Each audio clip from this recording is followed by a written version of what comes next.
What are your thoughts on this appointment?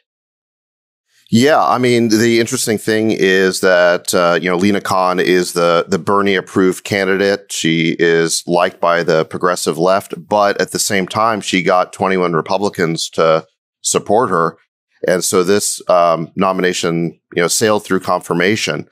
I think what she's saying, I think there's a very good argument to it, and I've said similar things in the past, which is, what she's basically saying, especially in the case of Amazon, is, look, you've got this company, Amazon, that controls essential infrastructure, AWS, the whole distribution supply chain going all the way from the port to warehouses to logistics and distribution.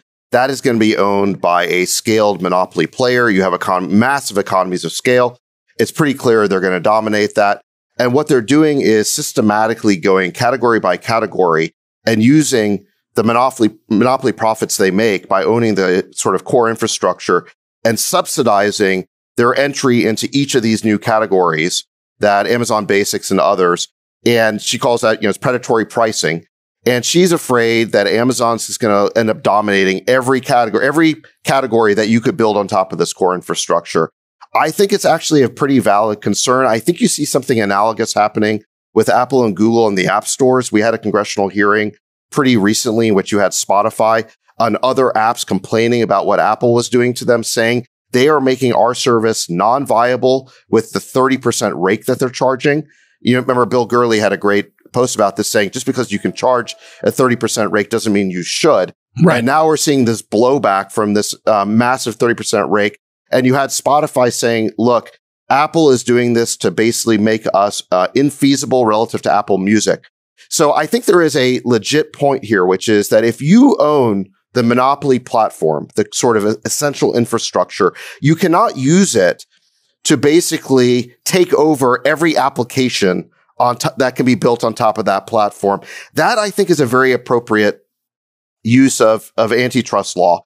And I think that's the good here. Now, I think that there are some concerns, or some potential downsides. And, and the downside that I see is that we used to judge antitrust law in terms of consumer welfare. And so there was a limiting principle to the actions of government, which is you would just look at prices and the effect on prices.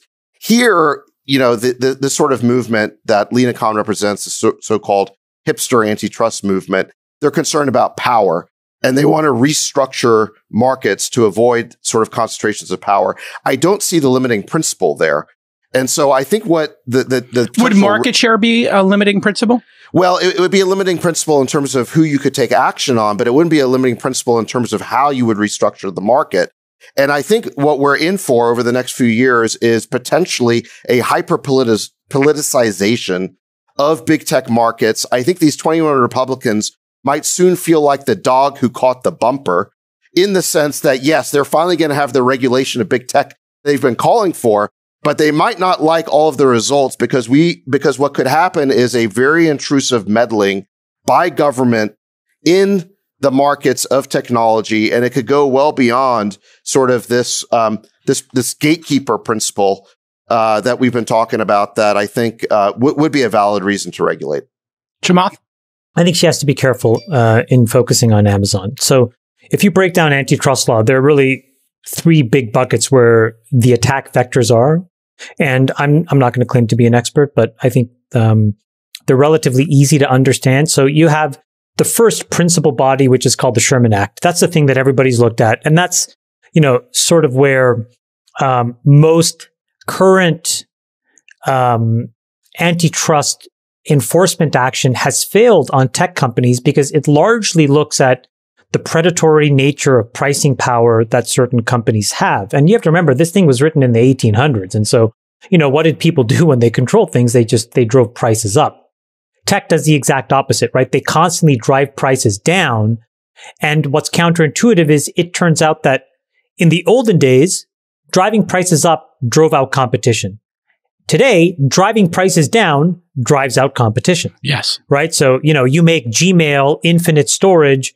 Nobody else can compete with Gmail. Why switch? You make, photos completely subsidized. You make certain music products effectively free.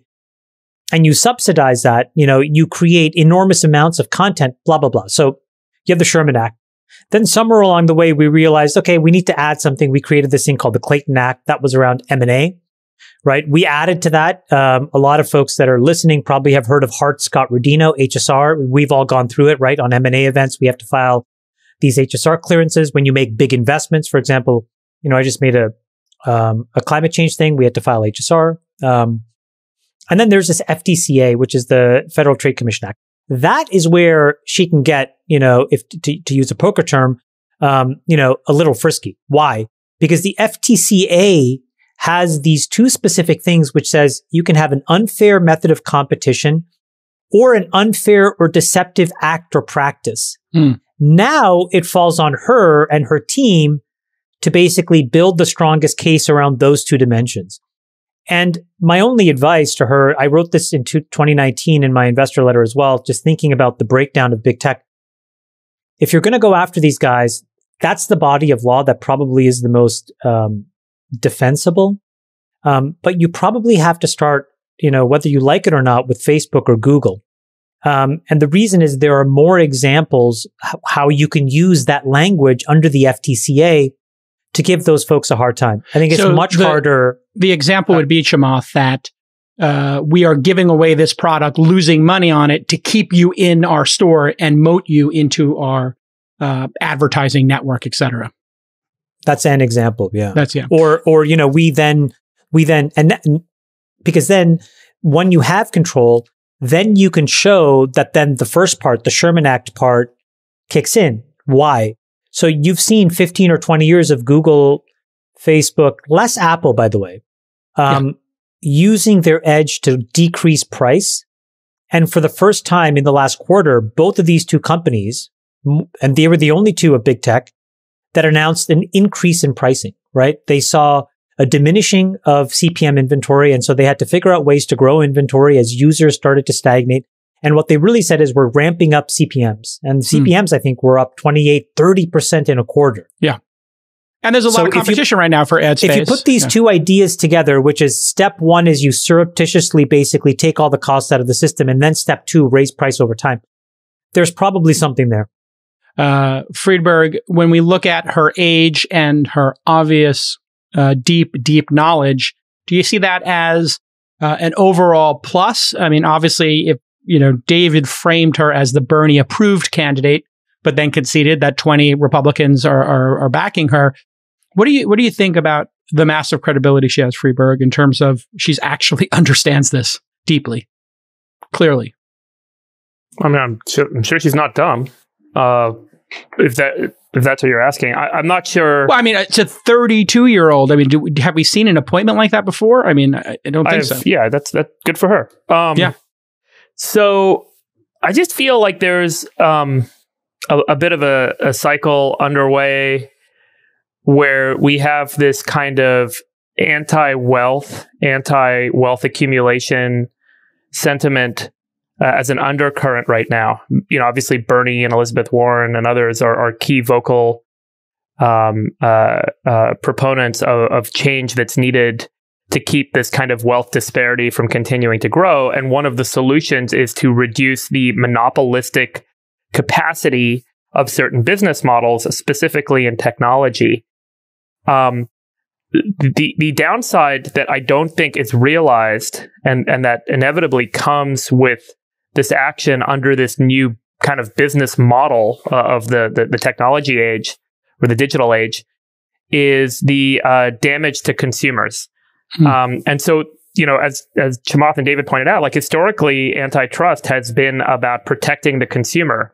And the irony is the more monopoly or the more monopolistic or the more market share Amazon gains, the cheaper things get for consumers.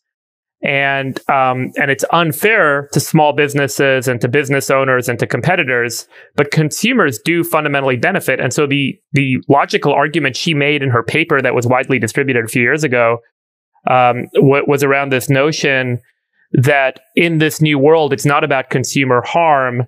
And we need to look past the impact to consumers and look more at kind of the fact that this company maybe prevents innovation and prevents competition. But ultimately, if the consumer is harmed in the resolution of that concern, we're not going to wake up to it for a while. And then consumers one day are going to wake up and they're going to be like, wait a second, why am I paying $5 for Gmail? And, why am I paying an extra $10 for shipping to get my Amazon products brought to me every day? And, all the things that I think we've taken for granted in the digital age, with the advent of these, call it monopolistic kind of business models where they accumulate market share and they can squeeze pricing and keep people out. And the bigger they get, the cheaper they get. And therefore, it's harder to compete. Consumers have benefited tremendously. I think all of us would be hard pressed to say, I would love to pay $10 a month for Gmail. I'd love to pay for Facebook. And at the end of the day, these models, I'd love to pay more for shipping with Amazon.